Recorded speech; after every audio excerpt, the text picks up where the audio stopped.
Here we are again. What are we gonna do today or in this video is up to us completely and utterly up to us. I would like to clean up a bit those not gloves but something like this, just to give them more character, so this groove to be deeper. It will be better. I think so. We'll see. So next thing, since we have symmetry or not have symmetry. We don't have symmetry. I can del hidden, but bear in mind that if you have subdivisions like we have here, we have 5 subdivisions, you cannot del hidden. Yeah, we have to switch on the lowest subdivision level, del hidden, and then go to the highest subdivision and we will be okay. So bear in mind that. Yeah, last time when we have made this mirror, I haven't pressed X to activate symmetry, and that's why we have this problem.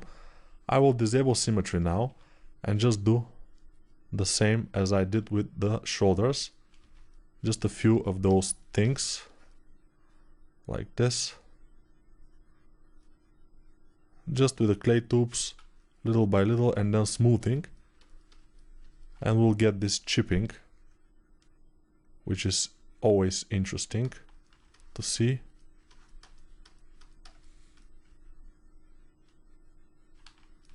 Maybe we can get also some kind of a deep groove or something like this. Also here, but why not? It's pinch. Okay, let's go to the down standard brush, then do this, then pinch the ends, and we can go closer and pinch this, so it's gonna be sharper and it will look more cartoonish, which I think is a good thing. I think it's a good thing. Okay, we have this. Now we go to the pants, not the pants, but the legs, and we have to make something here because the legs are very low poly, and before we start anything else we should fix them to make them higher poly. So let's go to resolution about 120 and polish and Dynamesh. The polish will make sure that we have smooth transitions all over, which is good, and I'll make some deep grooves with the down standard brush here, and then little by the down standard brush again, but without the alt pressed, I will go, but with very light pressure, I will go to the edges of this groove. I'm calling it groove. I'm not sure if it's exactly a groove in English, but let's call it a groove and call it a day, you know. Let's not argue about these kind of things. It's not professional. This also deeper, and then a little bit like this to make it sharper, to make it more appealing. It's a little bit more professional if we make it sharper on the edges, like I'm doing now, if you can see. And then we can go with the pinch brush. And with the pinch brush we can make this thinner, so it's not that thick. Also here we can try it, and also with the big move brush we can go ahead and make this sharper, like this edge here to be a bit sharper. And also I think with the big standard brush we can go and add a bit of a geometry here, so we can go ahead and with a high polish brush make it like this. Let's see if it's looking good. I'm just testing the waters. I'm not sure how it's in the concept because it's not very clear, but I think this is kind of good. This is kind of pretty nice. This is kind of pretty nice. Yeah, my English is the best, you know. Yep, just a perfect English, always. Yeah, I'm famous with my amazing English, as you can hear, probably. But it doesn't matter. What matters is if you learn something from me, even with this not so good sounding English. Although I've heard people telling me that my English is very that my voice is very soothing and comforting. But yeah, different people, different opinions. For some people I'm somehow irritating, I think, or they should be that kind of people. There are always people that will think of the other guy to be like irritating or something. Haters, you know, haters gonna hate, and the world will continue to turn, if we can say so. Okay, so let's go to the so we are refining some stuff. I think we should refine also this cape, but the thing is that I'm not sure about this cape, that if I'm gonna make it thick. But let's make thickness, why not? Thickness is always good. So we have lower subdivision, or it's just lower, and we will extrude all polygons inward. And now we'll have to disable double and see if they're turned, but they're not flipped. Now they're flipped, they're not flipped, so it's cool. And let's press D to dynamically subdivide, and then we may subdivide it, not dynamically, but absolutely legit subdivision we can make. But first let's crease it, at least at 1. I always, not always, but most of the time I crease because I need this kind of edge here. The thing is that the crease is getting also those edges here, which is exactly not what we want, or not exactly what we want. So I will increase the threshold of the crease and uncrease all crease. It's not good. So I'll increase it, uncrease all crease. Yeah, some things also, despite the fact that I did it, are creased because we have very bad geometry here. But I don't know if we can make it better. But let me just do it again and let's see if we can make it better. I think we can. So Control Z a few times until we get back to this without the thickness mode. Okay, now we go to B, Z. I'm pressing B and Z on my keyboard to go to Z Remesher Guide Brush, this brush. I select it, I make my brush smaller, and then I go like this. Just a guide here, then another guide here. I'm not exactly sure this will work because those guides are a little bit selfish, but sometimes it could help. For example, this time, let's see. Now we will zero mesh. Let's see. It's absolutely bad because of this here. What's going on? We can try it again, zero mesh. And now I think it's a bit better. The zero mesh is a bit better. So we may as well leave it as it is now. Yeah, now it's pretty good. I'm kinda happy with this. So I will use it, of course.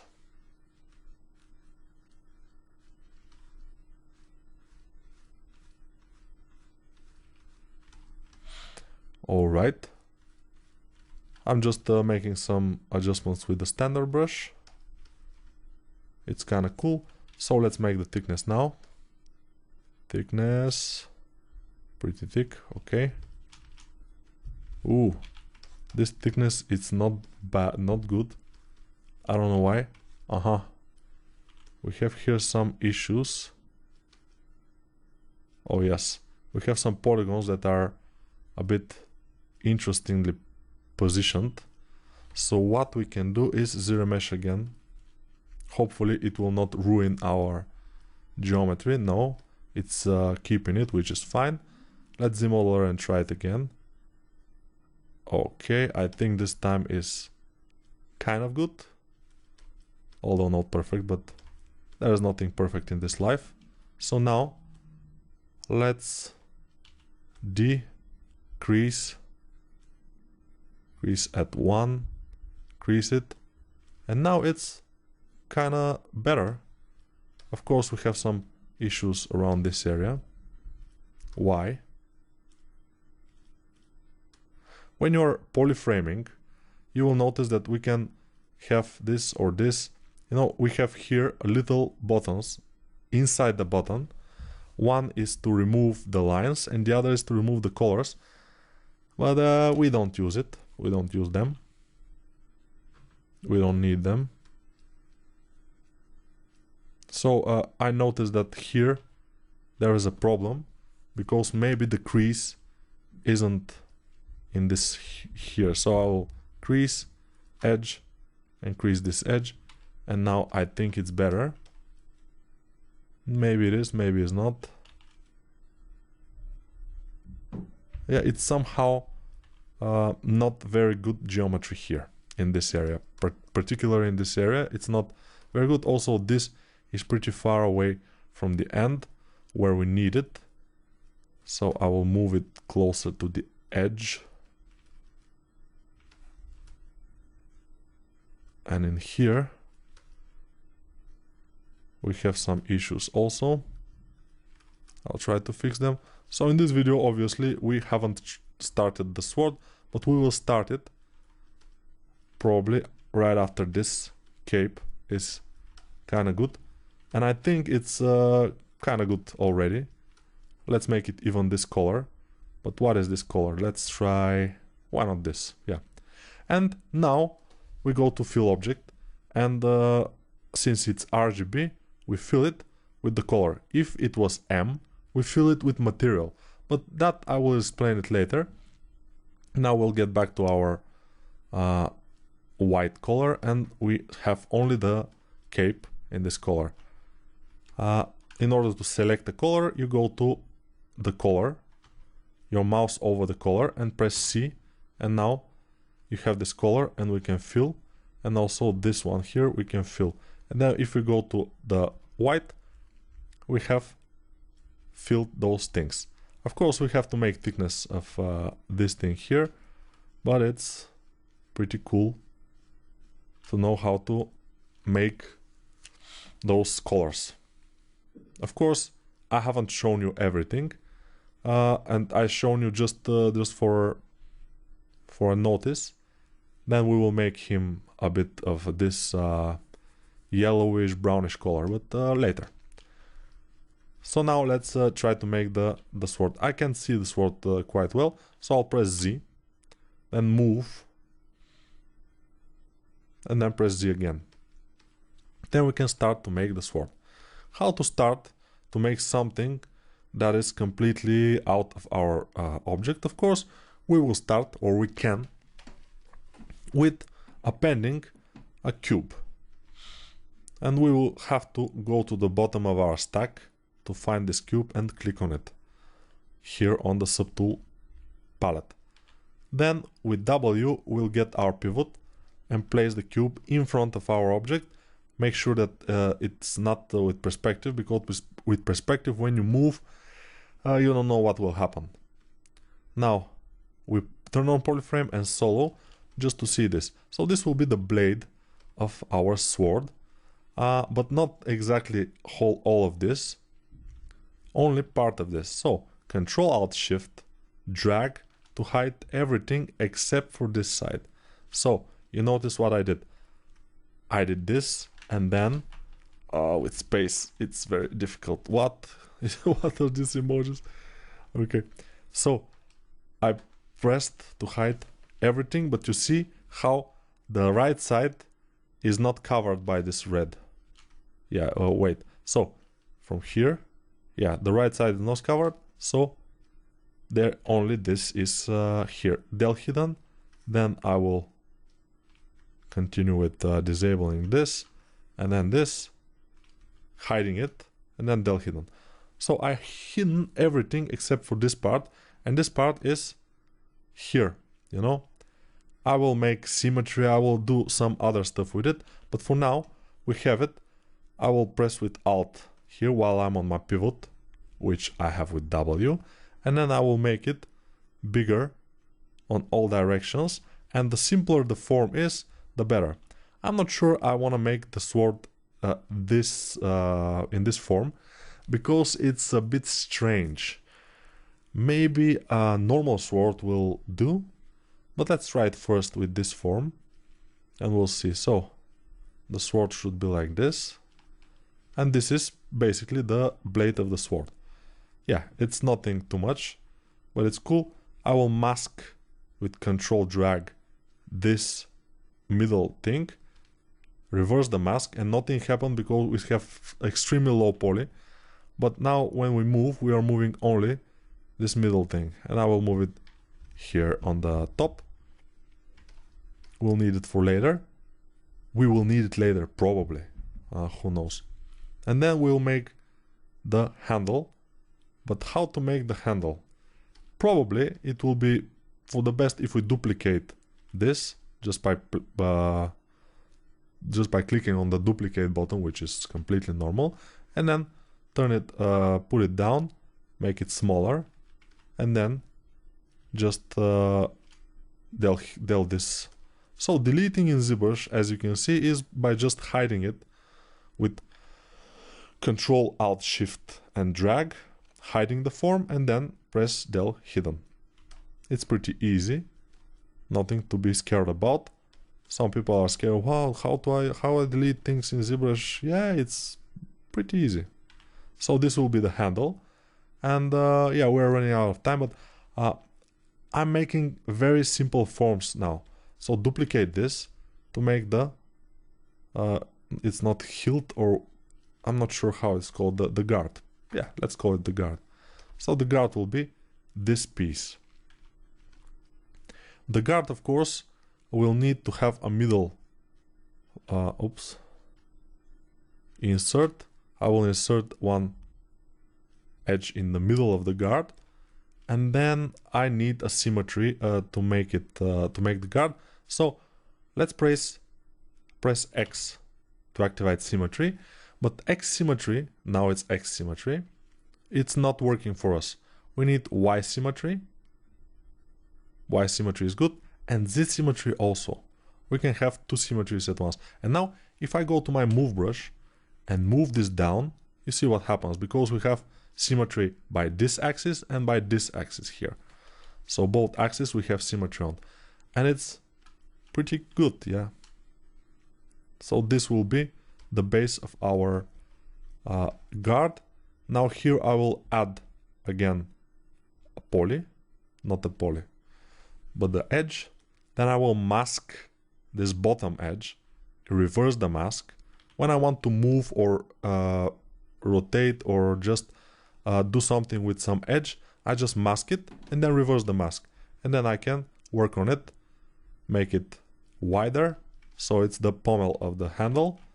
Then I release the mask and put it down a bit. So now this is the base of our sword. Of course it's 2D yet, but it's we will extrude and then we'll modify it by after extrusion. Okay, let's extrude the sword itself. Extrude, flip it, then we'll have this, but it's not sharp, so we might want to sharpen it, of course, sharpen it. How? It will be pretty easy. We will mask this and then this, then reverse the mask, and nothing happens because we are extremely low poly, but we will put it in the middle, this, with alt clicking on this button, and then I will drag the slider right and it will become sharp. yeah, you're noticing that I kind of know what I'm doing. So I disable the mask, then mask this, only this part, reverse the mask, and then do the same. Alt click here and then make it smaller, smaller, like this. And perhaps it's a little bit not good, but I will also move this thing upward here, and we can stitch it later, because now we are over our time basically. But this is kinda the sword that we want. I don't know if the sword is sharp on both ends. Probably in this it's not that sharp, so let's just make it a bit bigger like this. And yeah, maybe this thing, just this to be sharp, and I will move this down. So you're noticing how I'm just masking something, reversing the mask, and then move it, scale it, or whatever. So this is the base of our sword. It started to look normal, like sword. We can make it a bit thicker. It will be fine. And then we can end this video, and I'll see you in the next one, which will be about the sword again, probably. Yeah.